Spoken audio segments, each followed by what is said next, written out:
Allô tout le monde! Aujourd'hui, on a découvert une petite merveille d'Ali le Renard de Petit Kids Édition. Alors là, je suis avec Hubert Gauthier puis la belle Rosalie. Puis là, ben nous, on va vous montrer comment jouer. Donc, c'est un super jeu pour apprendre à contrôler son appât du gain. Donc, vous savez, tu sais, l'appât du gain, là, tu sais, qu'on peut toujours continuer, puis continuer, puis continuer, mais on pourrait aussi faire le choix de dire, OK, non, stop, là, parce que je veux garder ce que j'ai déjà réussi à avoir. Donc, c'est un jeu qui travaille l'appât du gain. Donc, notre petit stop, notre petit policier qui va dire à un moment donné, stop, tu es mieux de conserver ce que tu as déjà gagné plutôt que de prendre le risque de continuer et de tout perdre. Il y a ça. Et en plus, on va travailler les couleurs, donc les couleurs de base, les couleurs primaires, ainsi que les couleurs secondaires qu'on peut constituer avec les couleurs primaires. Alors, allez-y les cocos. On a un petit renard qui veut récupérer des cocos de poule. Mais le fermier est là pour essayer de sauver les cocos de ses poules. Vas-y, ma belle Rose. Donc, on fait un exemple rapide pour les amis. On dépose les dés. Là, Rosalie, le but du jeu, c'est de récolter 10 cocos. OK? Le premier joueur qui a 10 cocos en sa possession gagne. Alors, les dés ont été tournés. Ce tour-ci, pour Rosalie, le fermier lui interdit de prendre un coco mauve, mais elle pourrait prendre un coco rouge ou un coco jaune. Et c'est elle qui décide. C'est soit un rouge, soit un jaune ou un coco qui mixe les deux couleurs primaires. Alors, le rouge et le jaune, dans la vie, ça donne du orange. Fait que Rosalie pourrait prendre un coco orange, un jaune ou un rouge. Puisque le fermier, lui, ce qu'il interdit ce tour-ci, c'est le mauve. Rosalie, qu'est-ce que tu désires prendre? Un orange. Un orange, d'accord. Donc, le mix des deux couleurs primaires. Voilà, il y a un coco orange qui tombe. Là, Rosalie peut dire, « Ah, moi, hey, stop, hey, j'arrête mon tour, puis je le prends, mon coco orange. Ça va lui faire une récolte assurée. » Mais elle peut prendre le risque, hein, c'est ça, l'appât du gain. Elle peut prendre le risque de continuer de tourner des dés et d'obtenir plus de cocos. Mais il se pourrait qu'elle ne puisse pas en prendre aussi. On va vous donner l'exemple. Vas-y, ma belle. OK.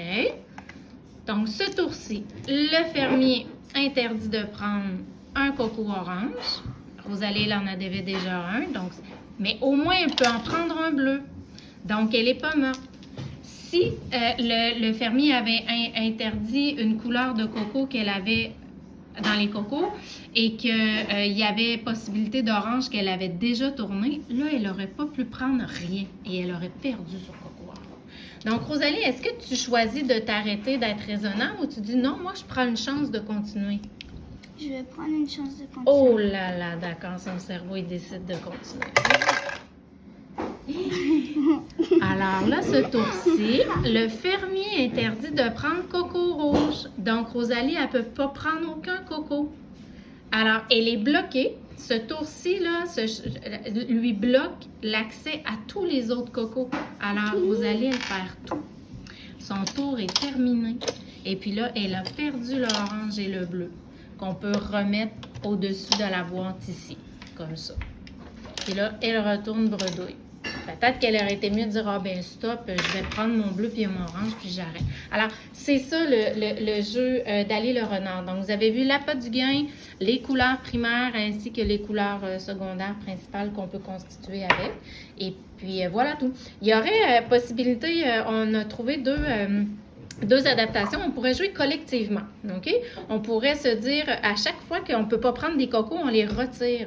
Et puis, plutôt que de les remettre dans la banque de cocos, on les retire et on peut jouer en essayant de récolter toute l'équipe ensemble 10 cocos en équipe, tout le monde ensemble, avant qu'on soit plus capable, avant qu'il y ait une des cheminées de cocos vides. Donc, ça deviendra un jeu coopératif. À ce moment-là, quand il y a de la coopération qui embarque, on demande de la flexibilité.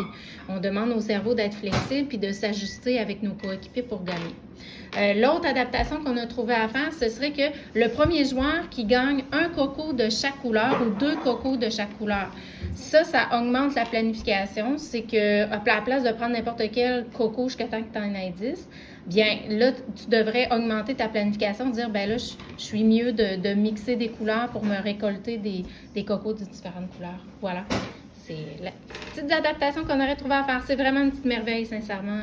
Bravo à l'équipe. Bonne journée!